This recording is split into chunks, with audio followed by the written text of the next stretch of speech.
we really, and Councillor Sheffield, opposition leader in the Sheffield City Council,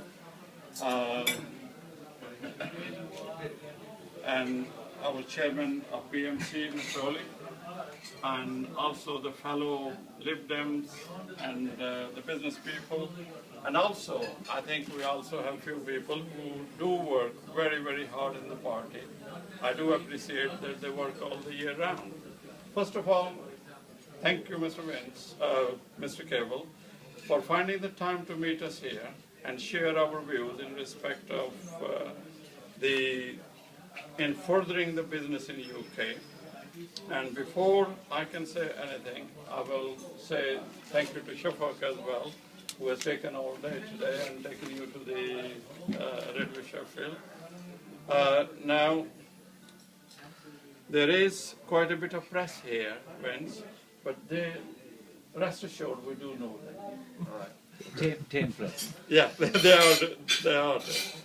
I actually know Vince for many, many years.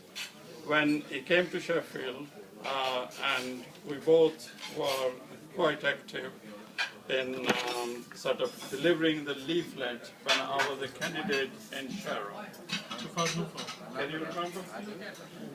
And I must say, I was very, very impressed with the easiness with which he spoke to the voters and he responded, even though we went to the area which was literally a very, very Labour territory.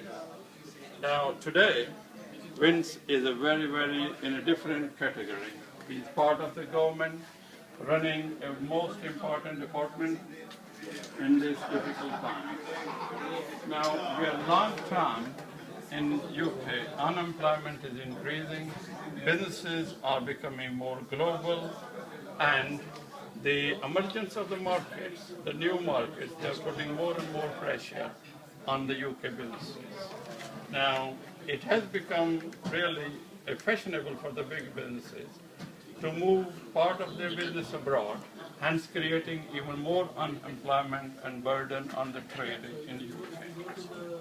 Now, I will let our friends ask the questions what they want to ask in a minute, but I will just mention only one particular case, which,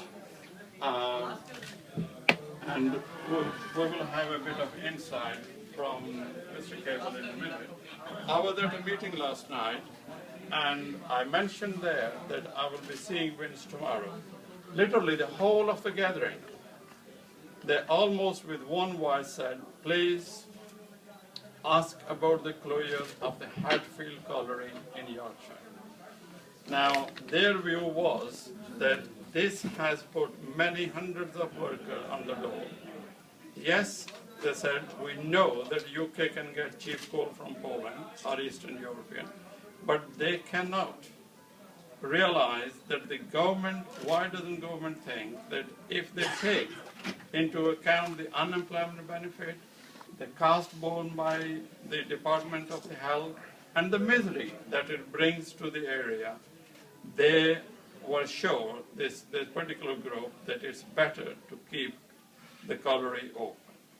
Now, Vince, I will pass your views, whatever you will say to me for this group, because they did say to me that you should come back to us, and we do need their voters, because they all are the Lib Dem.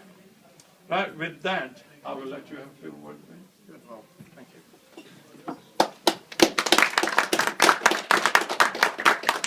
Thanks for inviting me here and for reminding me of that canvassing expedition we did. It was almost 10 years ago. That's right. And actually, I go back quite a long way. I don't know how many people around the table were in Sheffield in 1955. Anybody? No, me. That was my first acquaintance with Sheffield almost 60 years ago. I grew up in York, just up the road. And I remember coming here as a boy to Hillsborough to see my local team, York City, being beaten. But my memory of Sheffield was of a very different place. It was, of course, very steel. The sky was yellow, you know, with the furnaces. It was a different world altogether. But anyway, that was my visual image of Sheffield. But I just wanted to come here partly to, you know, thank those of you who are working in the Lib Dem colours, and Shafak in particular, who's a, you know, really great inspiration, who's held up the morale and support for our party in Sheffield. Very difficult time, and I was with him a few minutes ago talking to all our volunteers, and really a great leader, actually, giving real leadership quality.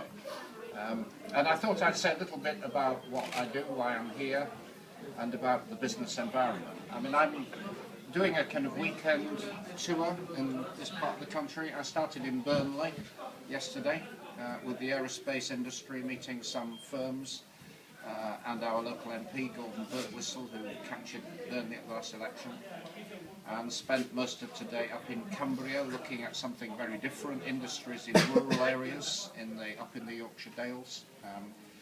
In the morning I'm with Tata Steel in Sheffield, and also with my department, Biz, which has a big outpost here that deals with universities and further education, and then I go on to Nottingham to open part of the university and visit the new enterprise zone for boots and life sciences. So it's a kind of typical working weekend, and I try to get around the country and meet business as much as I can. Let me just say a little bit about how I see the situation. It's difficult partly to understand and to describe the kind of crisis that we've been through last 5 years. I use a kind of image that is a bit simple, but I think it's helpful, that our economy had the equivalent of a heart attack, basically. End of 2008.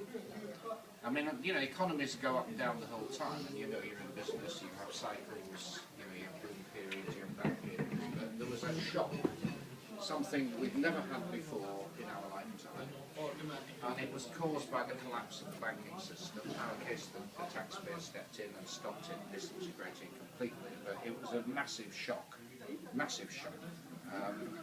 And don't forget, we had the biggest banks in the world.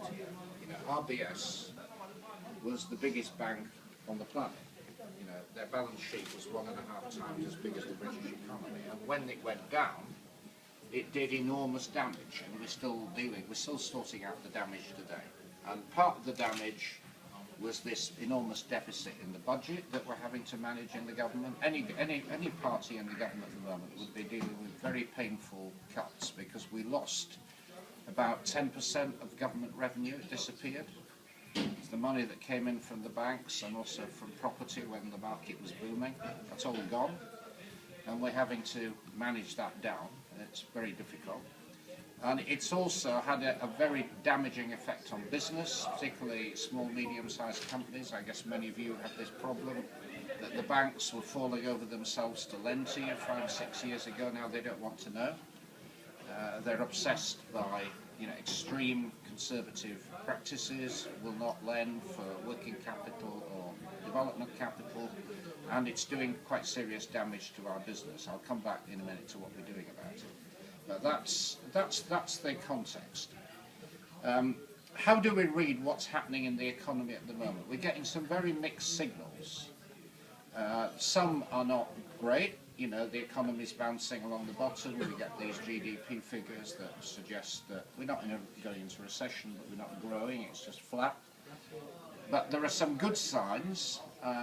First of all, employment is going up quite rapidly in the UK.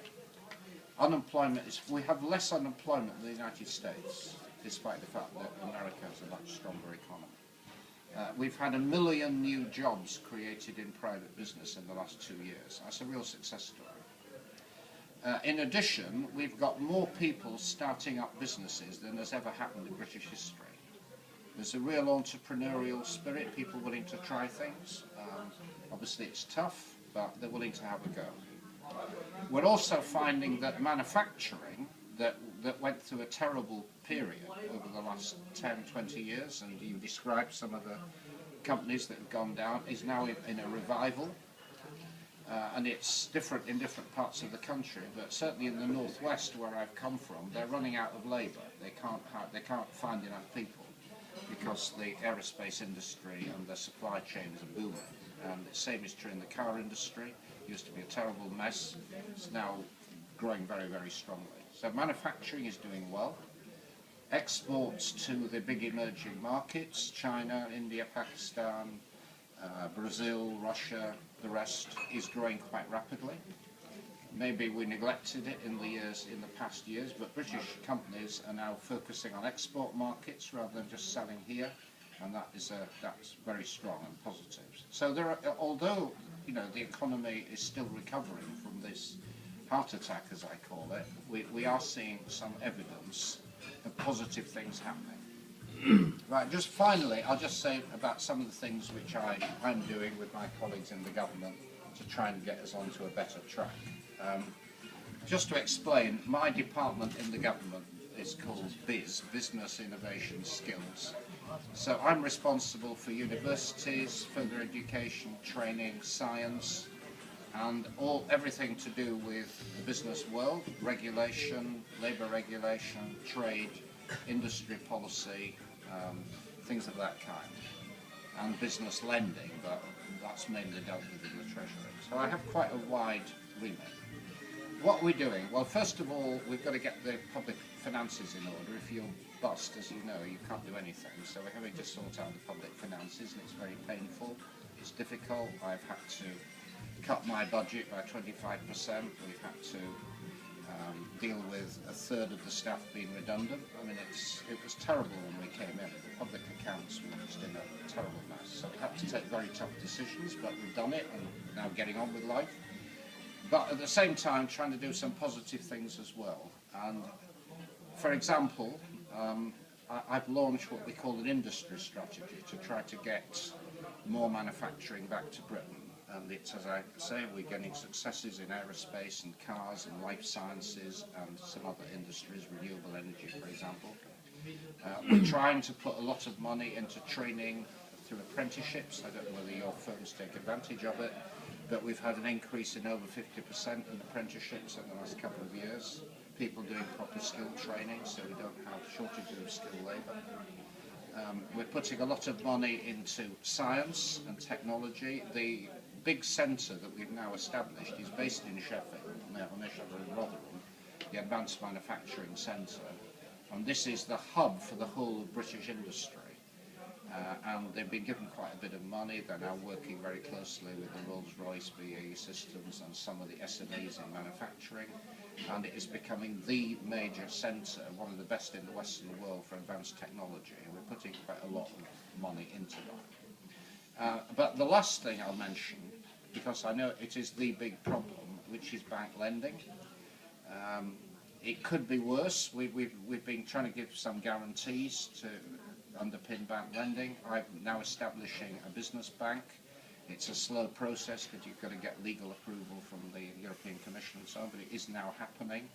We're trying to get some money that will get behind some of the new banks. I don't know whether any of you use Handelsbank or Shawbrook or Metro, which is coming up north. These are new banks. The Co-op Bank is getting into business lending, as is Nationwide, and those useless people in RBS, we're finding new banks to replace them, but it's a slow process, obviously. Trying to get more competition, trying to get some of the costs down, trying to make these banks more accessible, promoting non-bank lending. There is more lending now happening through supply chains, invoice discounting, things of that kind are beginning to spring up. People beginning to raise money on the internet through crowd finance, and we're putting money into kind of equity funds, not just loan finance. But as I say, we've been through a really massive crisis. It's done a lot of damage, and rebuilding it is a slow and difficult process, but we're working on it, and I'm confident that the country is beginning to turn the corner economically. And I think, in a few years' time, we'll look back on this period and you'll see that some of the reforms that we've done were absolutely necessary and are producing results.